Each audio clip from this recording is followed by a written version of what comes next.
وَلَقَدْ يَسَّرْنَا الْقُرْآنَ لِلذِّكْرِ فَهَلْ مِن مُّدَّكِرٍ الحمد لله الذي كتب الآثار ونسخ الآجال والقلوب عنده مفضية والسر عنده علانية الحلال ما أحل والحرام ما حرم والدين ما شرع والأمر ما قضى الخلق خلق والعبد عبد وهو الله رؤوف رحيم الحمد لله رب العالمين والعاقبة للمتقين والصلاة والسلام على سيد الأنبياء محمد خاتم النبيين وعلى آله وأصحابه أجمعين وعلى كل من تبعهم بإحسان إلى يوم الدين أعوذ بالله من الشيطان الرجيم بسم الله الرحمن الرحيم من عمل صالحا من ذكر أو أنثى وهو مؤمن فلنحيينه حياة طيبة وقال النبي صلى الله عليه وسلم إن من المعروف أن تلقى أخاك بوجه طليق صدق الله العظيم وصدق رسوله النبي الكريم ونحن على ذلك لمن الشاهدين والشاكرين والحمد لله رب العالمين.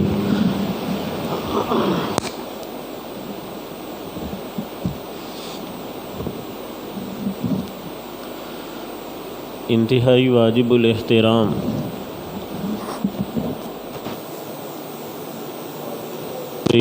عظیم حضرات سامعین کرام بزرگان دین، اللہ کے نبی نے صحابہ کی ایک جماعت کی تربیت کی، ان کو ہمارے لیے آئیڈیل بنایا، نمونہ بنایا، اور قرآن نے بھی کہا کہ اگر تم ان جیسا ایمان لے کر آؤ گے تو قبول ہے، اگر ان سے ہٹ کر کسی اور کے راستے پر چلے، طریقے پر چلے، کسی اور کو اپنا رہنما تسلیم کیا تو قرآن کہتا ہے قبول نہیں ہے۔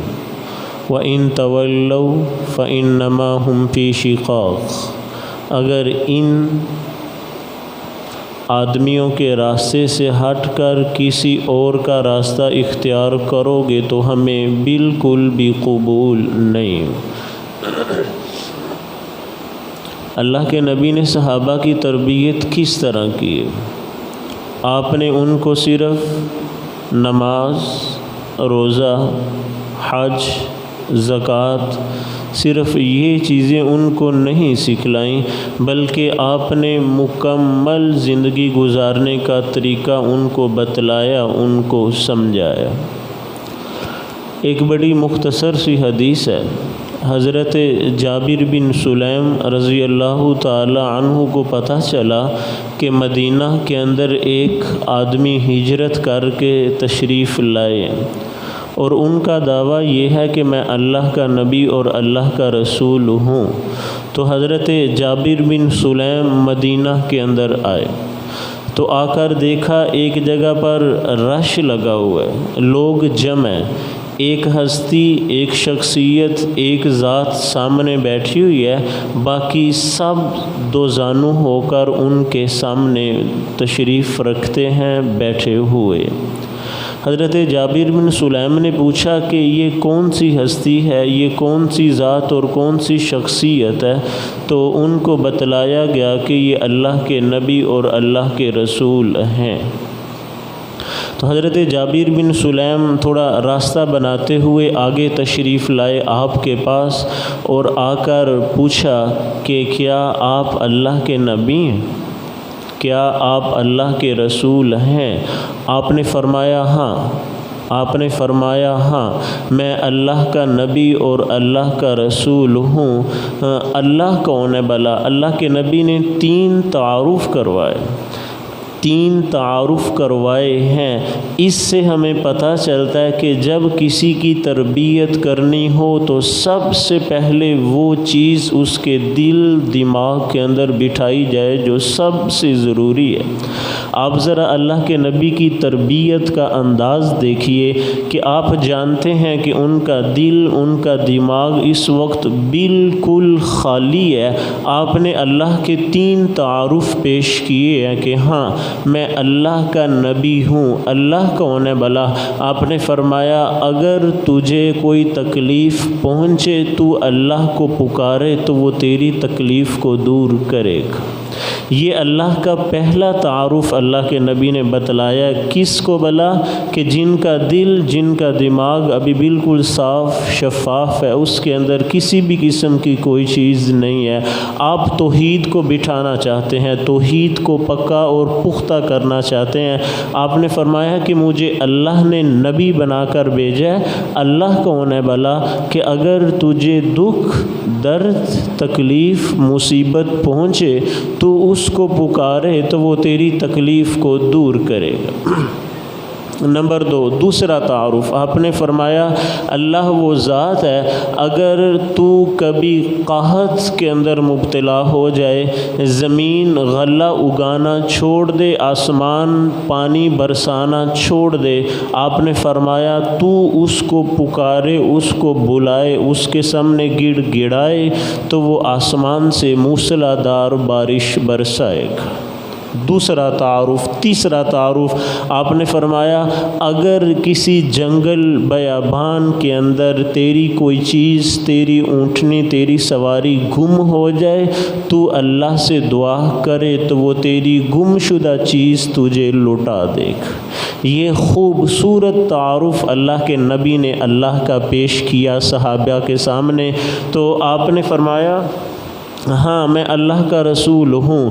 تو جب وہ مطمئن ہو گئے، وہ جانے لگے تو کہا یا رسول اللہ مجھے کوئی نصیحت تو کیجیے، یا رسول اللہ مجھے کوئی نصیحت تو کیجیے۔ تو آپ نے ان کو 5 خوبصورت نصیحتیں کی ہیں، میں بڑے اختصار کے ساتھ آپ کے سامنے ذکر کروں گا۔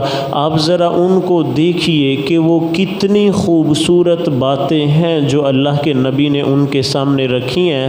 اور میں ساتھ ساتھ ایک چیز یہ بھی ذکر کر دوں کہ وہ جو آپ نے 5 نصیحتیں ذکر کی ہیں نا، ان کے اندر نماز نہیں ہے، روزہ نہیں ہے، حج نہیں ہے، زکوٰۃ نہیں ہے، صدقہ نہیں ہے، بلکہ تمام کی تمام نصیحتیں آپ نے وہ ذکر کی ہیں جن کا تعلق عام معاشرے کے ساتھ ہے۔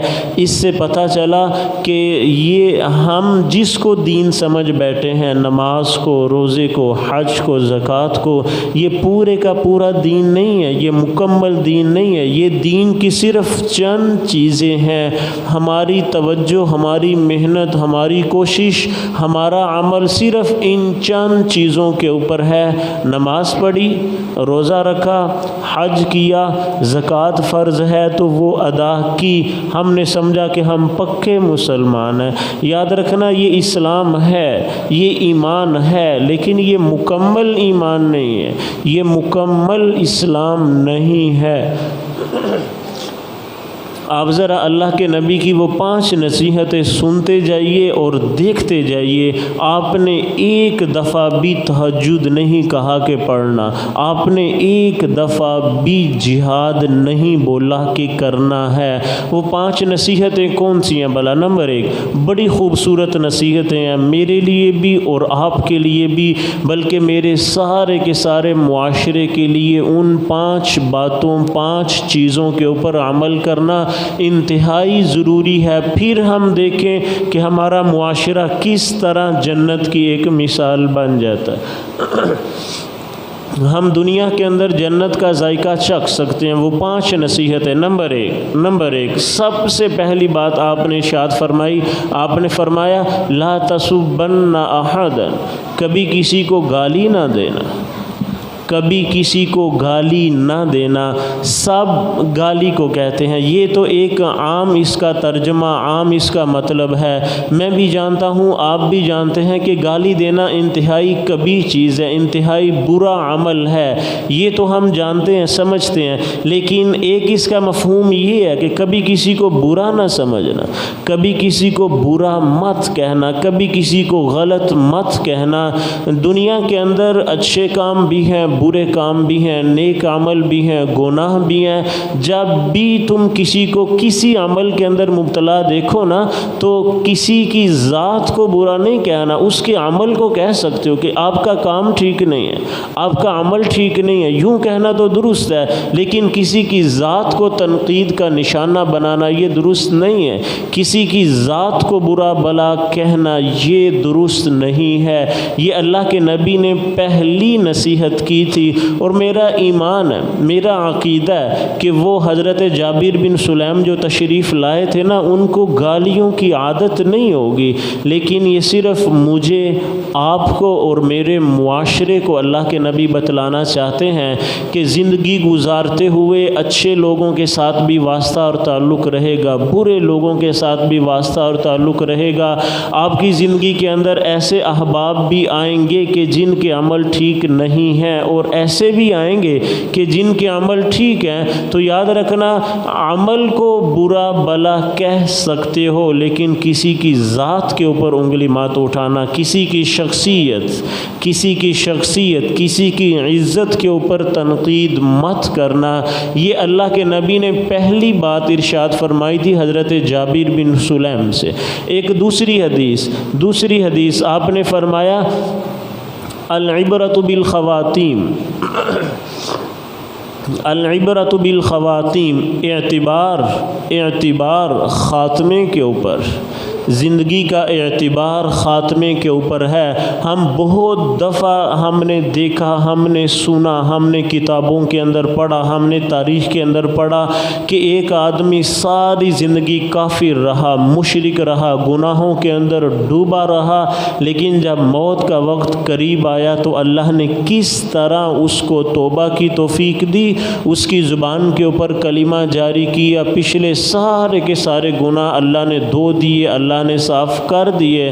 مرتے وقت کلمہ پڑھ کر توبہ کر کے وہ مرا اور سیدھا جنت میں چلا گیا۔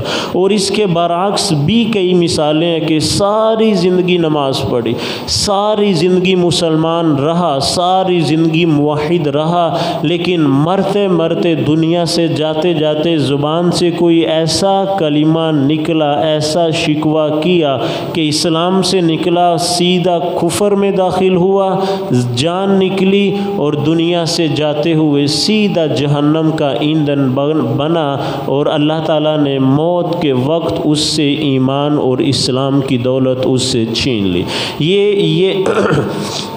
یہ آپ نے فرمایا کہ العبرۃ بالخواتیم، اعتبار دار و مدار خاتمے کے اوپر ہے۔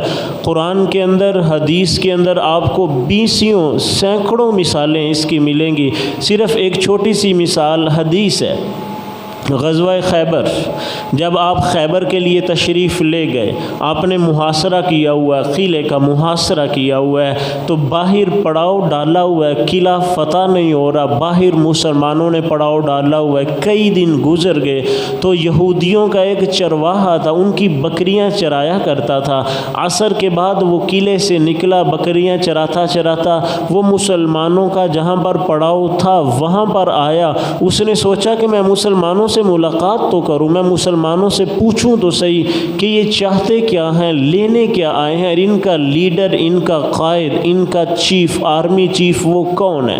تو وہ چرواہا بکریاں چراتا صحابہ کے پاس آیا، صحابہ سے گفتگو کی، کہا کہ تمہارا لیڈر کون ہے؟ قائد کون ہے؟ تو صحابہ نے تعارف کروایا کہ فلاں خیمے کے اندر اللہ کے نبی ہیں۔ تو وہ چونکا، وہ ڈرا، اس کو جیسے کرنٹ لگا۔ اس کا خیال یہ تھا کہ جیسے ہمارے لیڈر، جیسے ہمارے قائد ہوتے ہیں، ان کے لیے بڑے بڑے خوبصورت عالی شان محل بنگلے ہوتے ہیں، تو ایسے ہی کوئی مسلمانوں کا لیڈر ہوگا، اس کے لیے بھی ساری چیزیں ہوں گی۔ وہ سوچ بھی نہیں سکتا تھا کہ آپ ایک عام سے خیمے کے اندر تشریف فرما ہوں گے۔ تو اس نے جا کر خیمے کا دروازہ کھٹکھٹایا، دربان آیا، پوچھا کون؟ کہا کہ میں چرواہا ہوں، میں اللہ کے نبی سے ملاقات کرنا چاہتا ہوں۔ تو ٹائم دیا گیا، اجازت دی گئی، وہ چرواہا اندر گیا، جا کر سلام کیا۔ آپ نے سلام کا جواب دیا۔ آپ نے پوچھا جی کیسے آنا ہوا؟ تو چرواہا کہنے لگا میں آپ سے 2-4 منٹ کی گفتگو کرنا چاہتا ہوں۔ آپ نے فرمایا جی بولیے، کیا پوچھنا چاہتے ہیں؟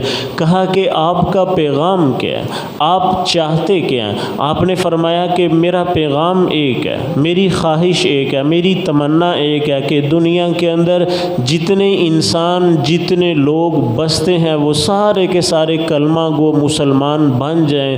تو وہ چرواہا کہنے لگا اگر میں کلمہ پڑھوں تو میرے ساتھ کیا معاملہ ہوگا؟ آپ نے فرمایا آپ ہمارے بھائی ہوں گے، آپ ہمارے برابر ہوں گے، ہم آپ کو عزت دیں گے، آپ کو پروٹوکول دیں گے۔ تو وہ ان کا لباس تھا غلاموں والا، پھٹا پرانا بدبودار لباس، سیاہ فام۔ تو وہ خود ان کو یقین نہ آیا کہ کیا مجھے یہ سارا کچھ مل سکتا ہے۔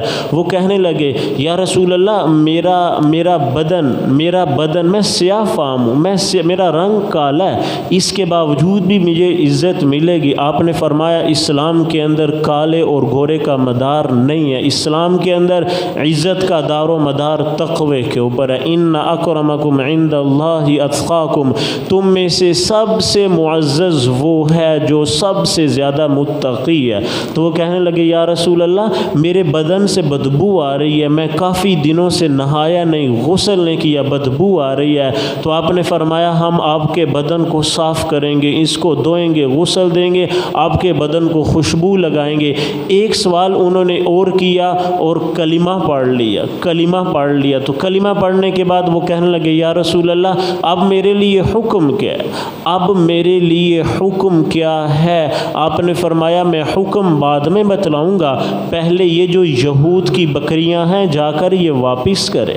چرواہا تھا، ان کی بکریاں چرایا کرتے تھے، تو آپ نے فرمایا جا کر یہ بکریاں واپس کر کے آؤ، چونکہ آپ کا ان کے ساتھ معاہدہ ہے، آپ ان کی بکریاں اجرت کے اوپر چراتے ہیں، ہمارے لیے مسلمانوں کے لیے، آپ کے لیے یہود کی بکریوں میں سے ایک چیز بھی استعمال کرنا جائز نہیں ہے۔ آپ نے بکریاں واپس کی، وہ چرواہا واپس آیا، پھر آ کر اپنا سوال دہرایا یا رسول اللہ میرے لیے حکم کیا ہے؟ آپ نے فرمایا نماز کا ٹائم نہیں ہے، نماز کا تو ٹائم نہیں ہے، زکوٰۃ آپ کے اوپر فرض نہیں ہے، رمضان کا مہینہ نہیں ہے، آپ کے لیے ایک حکم ہے کہ آپ جا کر جہاد کریں۔ تلوار پکڑی، میدان جہاد کے لیے میدان کے اندر اترے، جنگ کے لیے لڑتے لڑتے شہید ہو گئے۔ تو جب شہیدوں کو، زخمیوں کو الگ کیا جانے لگا تو صحابہ ایک لاش کے اوپر آ کر کھڑے ہو گئے، فیصلہ نہیں کر پا رہے کہ یہ آدمی ہمارا نہیں ہے، ہمارے ساتھ مدینہ سے یہ آیا نہیں ہے اور مسلمانوں کی لاشوں کے اندر یہ موجود ہے، تو یہ کون ہو سکتا ہے؟ صحابہ کے اندر اختلاف ہوا۔ اللہ کے نبی کے پاس ایک صحابی آئے، آ کر سارا قصہ سنایا۔ آپ کو یاد آ گیا کہ وہ ایک چرواہا مسلمان ہوا تھا، آپ بھاگے، آپ دوڑے، آپ نے جا کر لاش کا معائنہ کیا، آپ نے دیکھا یہ وہی چرواہا ہے جس نے تھوڑی دیر پہلے کلمہ پڑھا تھا۔ آپ نے فرمایا تم اس کو نہیں جانتے، میں اس کو جانتا ہوں، یہ آج ہی مسلمان ہوا ہے اور سیدھا جنت کے اندر پہنچ چکا ہے۔ آج نماز ایک نہیں پڑھی، سجدہ ایک نہیں کیا، 1 روپیہ اللہ کے راستے میں خرچ نہیں کیا۔ آپ نے فرمایا تم نہیں دیکھ سکتے، میں دیکھ رہا ہوں کہ جبریل اس کو غسل دے رہے ہیں، تم نہیں دیکھ سکتے، میں دیکھ رہا رہا ہوں، جنت کی حوریں اس کو خوشبو لگا رہی ہیں، تم نہیں دیکھ سکتے، میں دیکھ رہا ہوں، جنت کا خوبصورت لباس اس کے زیب تن کیا جا رہا ہے۔ تو میں صرف بتلانا یہ چاہتا تھا کہ اعتبار خاتمے کے اوپر ہوتا ہے۔ ہم کسی کی موجودہ زندگی، کسی کی موجودہ حالت کو دیکھ کر یہ مت فیصلہ کریں کہ اس کی زندگی کیسی ہے، یہ جنت کے اندر جائے گا یا جہنم کے اندر جائے گا۔ دیکھیے ایک نماز نہیں پڑھی، ایک روزہ نہیں رکھا، صرف کلمہ پڑھا، جہاد کیا، شہید ہوئے اور سیدھا جنت کے اندر جا کر مہمان بن گئے۔ اس سے پتہ چلا کہ اگر کسی کے اندر کوئی برائی ہے، اگر کسی کا کوئی عمل درست نہیں ہے تو ہم اس کی ذات کے اوپر تنقید نہیں کر سکتے۔ ہاں اس کا عمل ہے، اس کا فعل ہے، اس کا کام ہے، آپ اس کے اوپر تنقید کریں، آپ اس کی اصلاح کریں، آپ اس کو بولیے کہ یہ کام صحیح نہیں ہے، آپ اس کو چھوڑ دیں۔ لیکن کوئی جتنا بھی برا آدمی ہے اس کی ذات کے اوپر تنقید یہ مسلمان کے لیے درست اور جائز نہیں ہے۔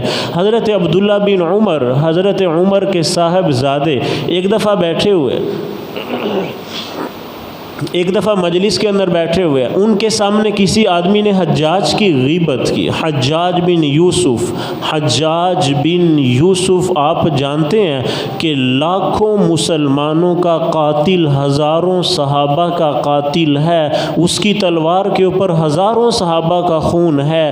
حجاج بن یوسف کی کسی نے غیبت کی تو حضرت عبداللہ بن عمر نے منہ کے اوپر ہاتھ رکھا، انگلی رکھی اور کہا کہ خاموش ہو جاؤ، حجاج جتنا بھی ظالم ہے اس کا یہ مطلب نہیں ہے کہ اس کی غیبت تمہارے لیے جائز ہو گئی ہے۔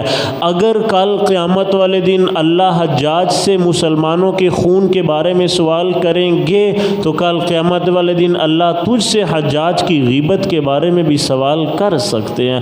حجاج جتنا برا ہے، حجاج جتنا گندا ہے، جتنا بڑا بھی ظالم ہے، اس کی غیبت کرنا تمہارے لیے درست نہیں ہے، اس کی غیبت کرنا تمہارے لیے جائز نہیں ہے۔ اس سے پتہ چلا کہ کسی کا کوئی عمل ہے، کسی کا کوئی فعل ہے، اس کی ذات کو برا یا بھلا کہنا درست نہیں ہے۔ حکیم الامت حضرت تھانوی رحمۃ اللہ علیہ وہ ہمیشہ فرمایا کرتے تھے کہ دنیا کے جتنے مسلمان ہیں نا، میں ان کو اپنے سے بہتر سمجھتا ہوں، اور دنیا کے جتنے کافر ہیں میں امید رکھتا ہوں کہ اگر اللہ ان کو ایمان کی توفیق دے گا تو یہ تقوی کے اندر مجھ سے بڑھ جائیں گے، یہ تقوی کے اندر مجھ سے بڑھ جائیں گے۔ حکیم الامت کہہ رہے ہیں جو 1300 کتابوں کے مصنف ہیں کہ دنیا کے مسلمان تو مجھ سے بہتر ہیں ہی ہیں، البتہ کافروں کے بارے میں بھی میرا خیال یہ ہے کہ اگر اللہ نے ان کو ایمان اور توبہ کی توفیق دے دی تو یہ مجھ سے بہتر بن سکتے ہیں۔ یہ اللہ کے نبی نے پہلی نصیحت فرمائی تھی جابر سے کہ لا تسبن احدا، کبھی کسی کو برا مت کہنا، کبھی کسی کو غلط مت کہنا۔ ہاں کسی کے ساتھ اعتراض ہو سکتا ہے، کسی کے ساتھ اختلاف ہو سکتا ہے، کسی کے عمل کے اوپر آپ تنقید کر سکتے ہیں، لیکن کسی کی ذات کے اوپر تنقید کرنا یہ کسی بھی مسلمان کے لیے درست نہیں ہے۔ اب میں اپنے معاشرے کا جائزہ لے سکتا ہوں کہ آپ نے تو فرما دیا کسی کو بھی برا کہنے کی اجازت نہیں ہے، اور ہم اپنے معاشرے کے اندر کیا کچھ ایک دوسرے کے ساتھ نہیں کر رہے۔ کسی کے اوپر بہتان لگانا، کسی کو گالی دینا، کسی کی عزتوں کے ساتھ کھیلنا، کسی کی پگڑیوں کو اچھالنا، کسی کے دامن کو داغدار کرنا، یہ ہمارے بائیں ہاتھ کا کھیل ہے۔ ہمارے لیے یہ کوئی مسئلہ ہی نہیں ہے، ہمارے لیے یہ کوئی بات ہی نہیں ہے۔ آپ نے پہلی نصیحت حضرت جابر سے فرمائی تھی کہ لا تسبن احدا، کبھی کسی کو برا مت کہنا۔ دوسری نصیحت آپ نے فرمایا لا تحقرن من المعروف شیئا، کبھی کسی نیکی کو چھوٹا سمجھتے ہوئے چھوڑ مت دینا۔ کبھی کبھی کسی نیکی کو چھوٹا سمجھتے ہوئے چھوڑ مت دینا، اور کبھی کسی گناہ کو چھوٹا سمجھتے ہوئے کرنے کی جرت مت کرنا۔ کوئی نیکی ہے، کوئی اچھا کام ہے، یہ مت سوچنا کہ یہ چھوٹا سا کام ہے، کرنے سے کیا فائدہ ہوگا۔ یاد رکھنا کہ دل کے اندر جب بھی نیکی کا خیال آئے نا تو یہ اللہ کی طرف سے مہمان ہوا کرتا ہے، یہ اللہ کی طرف سے انعام اور تحفہ ہوا کرتا ہے۔ جب بھی نیکی کا خیال آئے تو یہ مت سوچنا کہ یہ چھوٹی نیکی ہے یا بڑی نیکی ہے، بس فوراً وہ کام کر لو۔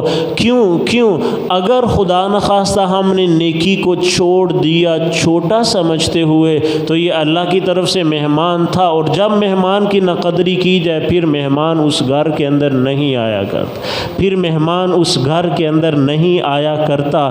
تو اگر نیکی کا خیال آئے، آپ نے 20 واقعات سنے ہوں گے، یہ صرف قصے نہیں ہیں، یہ واقعات نہیں ہیں، یہ کہانیاں نہیں ہیں، بخاری کی روایت، اللہ کے نبی نے فرمایا کہ بنی اسرائیل کے اندر ایک عورت تھی، ساری زندگی اس نے گزار دی ہے گانا گاتے ہوئے، صرف بلی کا ایک بچہ پیاسا نظر آیا، اپنا دوپٹہ کنویں کے اندر ڈالا، اس کو گیلا کیا، پانی نکال کر اس کے منہ کے اندر 2-4 قطرے ٹپکا دیے ہیں، صرف اس ایک عمل کے اوپر اللہ نے اس کی بخشش کر دی۔ بخاری کی روایت ہے، بنی اسرائیل کا واقعہ ہے، بنی اسرائیل کا قصہ ہے، اور اللہ کے نبی نے خود فرمایا ہے۔ اس سے آپ اندازہ لگائیے کہ چھوٹی سے چھوٹی نیکی ہمیں کہاں تک لے کر جا سکتی ہے، اور چھوٹے سے چھوٹے گناہ کا خیال اگر دل کے اندر آئے تو مت کرنا، صرف یہ سوچ کر، یہ سمجھ کر کہ ایک چھوٹا سا گناہ تو ہے، ایک عام سی بات تو ہے۔ یاد رکھنا یہ جو گناہ ہوا کرتے ہیں نا، گناہ، ان کی مثال ایسے ہے کہ جیسے پہاڑی سے، اونچائی سے، بلندی سیڑھیوں سے نیچے اترنا ہے، آپ نے صرف ایک قدم اٹھانا ہے، اگلے قدم آپ کے خود بخود اٹھتے چلے جائیں گے۔ تو جب ایک گناہ ہم یہ سوچ کر، یہ سمجھ کر لیں گے کہ معمولی سی بات ہے، چھوٹی سی بات ہے، کچھ نہیں ہوتا، تو پھر آگے گناہوں سے رکنا پھر ہمارے بس میں نہیں ہوگا، اختیار میں نہیں ہوگا۔ تو یہ اللہ کے نبی نے دوسری نصیحت کی ہے، یہ آپ نے دوسری بات فرمائی ہے کہ کبھی کسی نیکی کو چھوٹا سمجھتے ہوئے چھوڑ مت دینا، اور کبھی کسی گناہ کو چھوٹا سمجھتے ہوئے کرنے کی جرت مت کرنا۔ ایک وقت آئے گا چھوٹی سے چھوٹی نیکی پانے کے لیے انسان در کی ٹھوکریں کھائے گا، ترلے کرے گا، منتیں کرے گا، باپ کے پاس جائے گا وہ انکار کرے گا، ماں کے پاس جائے گا وہ منہ پھیر لے گی، بیوی کے پاس جائے گا وہ پہچاننے سے انکار کر دے گی، اولاد کے پاس جائے گا اولاد آگے بڑھنا شروع کر دے گی۔ ایک وقت آنے والا ہے وہاں انسان یہ تمنا کرے گا، یہ آرزو اور خواہش رکھے گا کہ اگر مجھے دنیا کے برابر سونا مل جائے اور یہ خرچ کر کے میں ایک نیکی حاصل کر لوں تو یہ سودا میرے لیے سستا ہوگا، میں سارے کا سارا سونا دنیا کے برابر، جتنی دنیا کی فضا ہے اس کے برابر مجھے سونا چاندی ملے، میں خرچ کروں، بدلے کے اندر ایک نیکی ملے تو یہ سودا کرنے کو میں تیار ہوں، لیکن وہاں کوئی نیکی دینے کو تیار نہ ہوگا۔ تو یہ بات آپ نے دنیا میں فرما دی کہ چھوٹی سے چھوٹی نیکی کیا ہے بھلا؟ دوسری حدیث کے اندر آپ نے اس کی وضاحت فرمائی، آپ نے فرمایا کہ راستے کے اندر اگر پتھر پڑا ہے اس کو ہٹا دو، یہ بھی ایک نیکی ہے۔ راستے کے اندر ایک پتھر پڑا ہے اس کو ہٹا دو، یہ بھی ایک نیکی ہے۔ اور ایک اور حدیث کے اندر آپ نے اس کی وضاحت کرتے ہوئے آپ نے فرمایا کہ ایک آدمی نے مسجد کے قریب جا کر چھوٹی سی چیز کو زمین کے اندر گاڑ دیا، کس لیے بھلا؟ کہ مسافر آئیں گے اس کے ساتھ اپنی سواری کو باندھیں گے، ان کی سواری محفوظ ہو جائے گی، دائیں بائیں بھاگے گی نہیں۔ آپ نے فرمایا اللہ نے اس کی نیکی کی وجہ سے اس کے نامہ اعمال کے اندر 10 نیکیوں کا اضافہ کر دیا۔ اور دوسرا مسلمان آیا، اس نے دیکھا کہ یہ زمین کے اندر کوئی چیز گاڑی ہوئی ہے، اس نے اکھیڑ دی، اس نے نکال دی، کیوں بھلا؟ تاکہ کسی کو ٹھوکر نہیں لگے، تاکہ کوئی گرے نہیں، تاکہ کسی کو چوٹ نہ آئے۔ تو تو اس کی نیت کے اوپر فیصلہ کرتے ہوئے اللہ نے اس کے نامہ اعمال کے اندر بھی 10 نیکیوں کا اضافہ کر دیا۔ یہ دوسری نصیحت آپ نے فرمائی، آپ نے فرمایا نیکی کو کبھی بھی حقیر مت جاننا، نیکی کو کبھی بھی حقیر مت سمجھنا۔ تیسری بات آپ نے فرمایا کہ جب بھی کسی مسلمان بھائی سے ملو تو خندہ پیشانی سے مسکراتے ہوئے ملنا، کھلے ہوئے چہرے کے ساتھ ملنا۔ آپ نے فرمایا یہ بھی ایک صدقہ ہے، آپ نے فرمایا یہ بھی ایک صدقہ ہے۔ اور دوسری حدیث کے اندر آپ نے فرمایا ان من المعروف ان تلقى اخاك بوجه طلق، کہ اپنے مسلمان بھائی کے ساتھ مسکراتے ہوئے خندہ پیشانی کے ساتھ ملنا، آپ نے فرمایا نیکیوں میں سے ایک نیکی یہ بھی ہے۔ حضرت جریر بن عبداللہ رضی اللہ تعالیٰ عنہ بڑے مشہور صحابی ہیں، ان کا لقب ہے یوسف هذه الامہ، اس امت کے یوسف۔ بڑے خوبصورت تھے اور بڑے کڑیل جوان تھے، آخر کے اندر مسلمان ہوئے تھے۔ جب اللہ کے نبی حجۃ الوداع سے واپس آ گئے، آپ کی وفات اور آپ کے انتقال کو صرف چند دن باقی تھے تو یہ مسلمان ہوئے تھے۔ تو یہ فرماتے ہیں کہ میں جب بھی اللہ کے نبی کی ملاقات کے لیے گیا تو آپ ہمیشہ مسکرا رہے ہوتے، آپ ہمیشہ مسکرا رہے ہوتے تھے۔ یہ مفت کی ایک نیکی ہے، اس کے اندر ہمارا پیسہ نہیں جا رہا، اس کے اندر کوئی محنت نہیں ہے، اس کے اندر کوئی مشقت نہیں ہے، اس کے اندر ہمیں بہت بڑی کوئی قربانی نہیں دینی پڑے گی۔ صرف آپ مسلمان بھائی سے بات کیجئے، آپ اس سے ملاقات کیجئے، کس طرح؟ مسکراتے ہوئے، خندہ پیشانی کے ساتھ، کھلے ہوئے چہرے کے ساتھ۔ آپ نے فرمایا نیکی ملے گی، آپ نے فرمایا نیکی ملے گی۔ کیوں بلا کہ جب کسی مسلمان بھائی سے ملاقات کریں گے، چہرہ مسکرا رہا ہوگا، چہرہ کھلا ہوا ہوگا، خندہ پیشانی کے ساتھ ملیں گے تو اگلے آدمی کا دل خوش ہوگا۔ جب اگلے کا دل خوش ہوگا، اور آپ جانتے ہیں کہ مسلمان کے دل کو خوش کرنا بہت بڑی نیکی ہے، مسلمان کے دل کو خوش کرنا ایک بہت بڑی نیکی ہے۔ اس کے اندر کوئی ہمارا پیسہ نہیں خرچ ہوا، اس کے اندر ہماری محنت نہیں لگی، اس کے اندر ہمارا وقت نہیں لگا۔ تو اللہ کے نبی ایک نئے مسلمان کو 5 نصیحتیں کر رہے ہیں، اور جن باتوں کی نصیحتیں کی ہیں ہم ان کو کچھ سمجھتے ہی نہیں ہیں، ہم ان کو ایک معمولی سی بات سمجھ کر پسے پشت ڈال دیتے ہیں۔ عمل کی کبھی کوشش نہیں کی، عمل کے لیے کبھی محنت نہیں کی، یاد رکھنے کے لیے کبھی محنت نہیں کی، اور آپ بڑی محفل کے اندر ایک نئے مسلمان سے یہ ساری کی ساری نصیحتیں ذکر کر رہے ہیں۔ آپ نے فرمایا کہ جب بھی اپنے کسی مسلمان بھائی سے ملاقات کرو، اپنے کسی مسلمان بھائی سے ملو تو کیسے ملنا ہے بھلا؟ کیسے ملنا ہے بھلا؟ خندہ پیشانی کے ساتھ، مسکراتے ہوئے، چہرے کے اوپر تبسم ہو، چہرے کے اوپر مسکراہٹ ہو، بغیر کوئی محنت کیے اللہ تمہارے نامہ اعمال کے اندر نیکی کا اضافہ کر دیں۔ یہ تیسری نصیحت تھی آپ کی۔ چوتھی نصیحت آپ نے فرمایا کہ اپنی شلوار، اپنا تہبند، اپنی شلوار، اپنا پائجامہ کوشش کرنا کہ نصف پنڈلی تک رکھنا، اگر یہاں تک نہ ہو سکے تو ٹخنے سے اوپر رکھنا، اگر ٹخنے سے نیچے لے کر گئے تو یہ جرم ہے، تو یہ گناہ ہے۔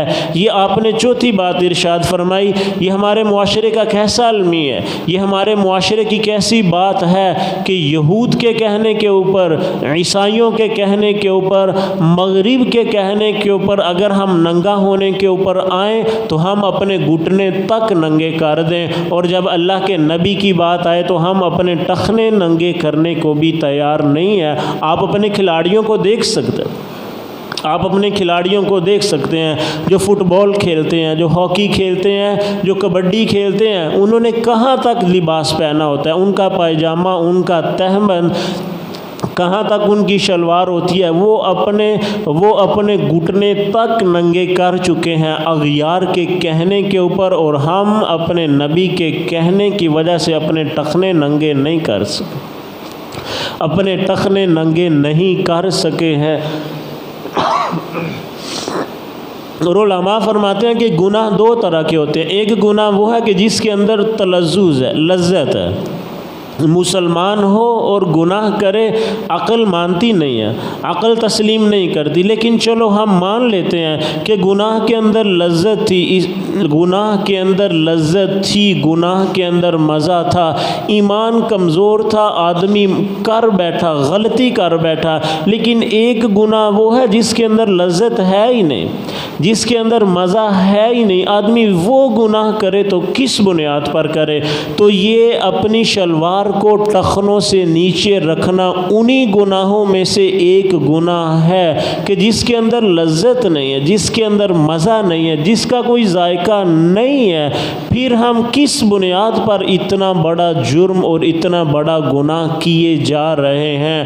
آپ نے فرمایا کہ کسی آدمی کی شلوار ٹخنے سے جتنی زیادہ نیچے ہوگی کل قیامت والے دن اتنا حصہ جہنم کا ایندھن بنتا رہے گا.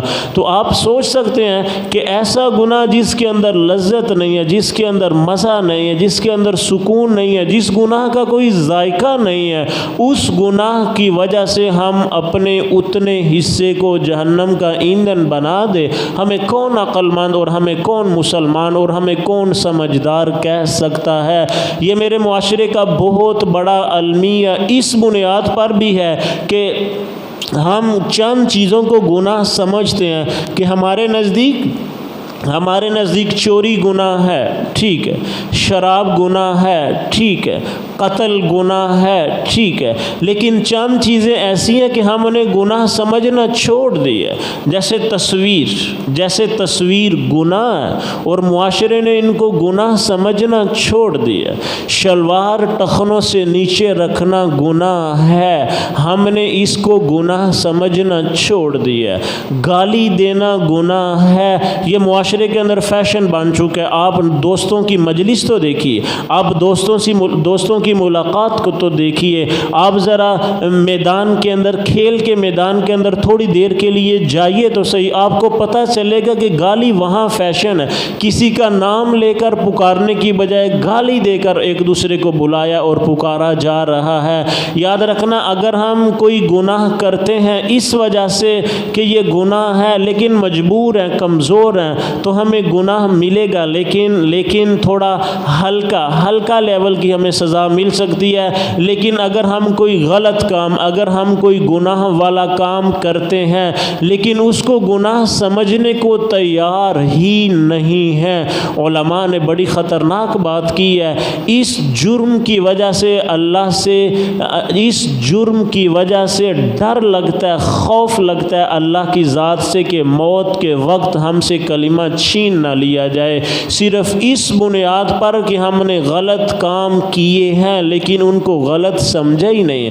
گناہ ہوتا ہے، اگر کوئی کرنا چاہتا ہے تو کرے، لیکن گناہ سمجھ کر لینا.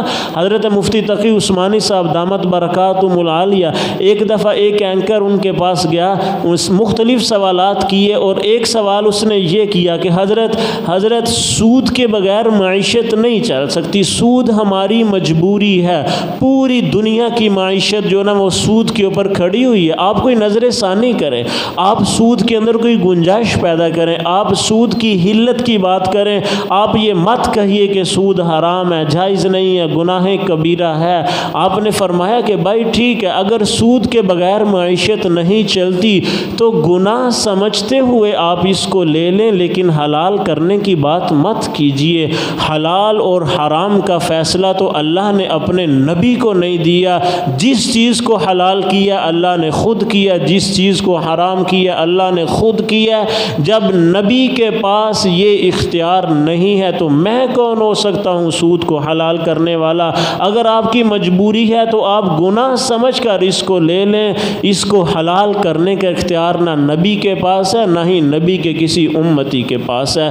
تو اگر ہم کوئی گناہ کرنا چاہتے ہیں تو اس کو حلال کرنے کرنے کی تعویلیں اور دلیلیں مت دیجیے۔ مجبوری ہے تو گناہ کو گناہ سمجھ کر لیجیے، اس کے اندر سزا کے اندر تخفیف ہو سکتی ہے، لیکن اگر گناہ کو ہم نے گناہ نہ سمجھا پھر کیا تو یاد رکھنا گناہ تو گناہ رہا۔ موت کے وقت اللہ کی ذات سے ڈر اور خوف اس بات کا ہے کہ ہم سے کلمہ نہ چھین لے، ہم سے ایمان نہ چھین لے۔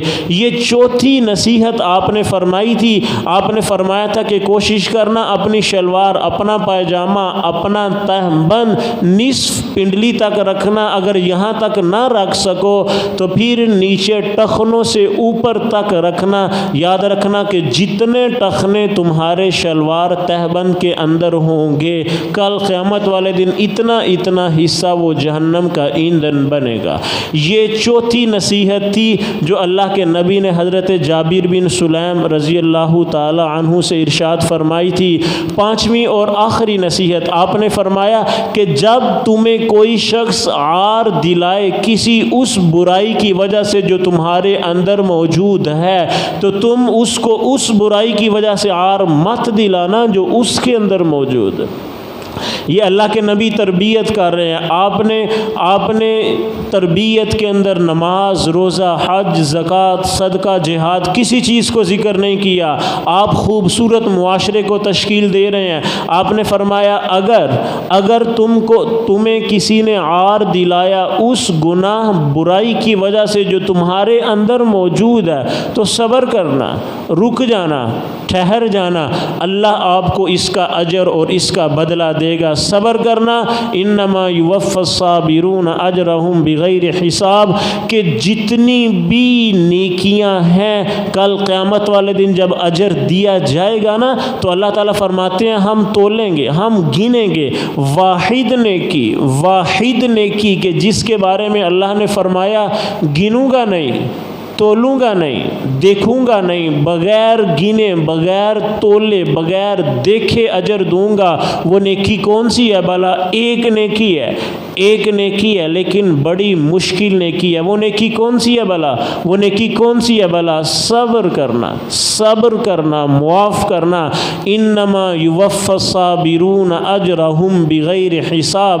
اللہ قرآن میں کہتے ہیں کہ کل قیامت والے دن صابرین کو ہم اجر دیں گے بغیر گنے، بغیر تولے، بغیر دیکھے۔ اور قرآن کیا کہتا ہے بھلا؟ قرآن کہتا ہے وَلِمَنْ صَبَرَ وَغَفَرَ إِنَّ ذَلِكَ لَمِنْ عَزْمِ الْأُمُورِ۔ جس نے صبر کیا اور معاف کیا، اللہ کی نظروں کے اندر یہ بہت بڑی نیکی ہے، اللہ کی نظروں کے اندر یہ بہت بڑی نیکی ہے۔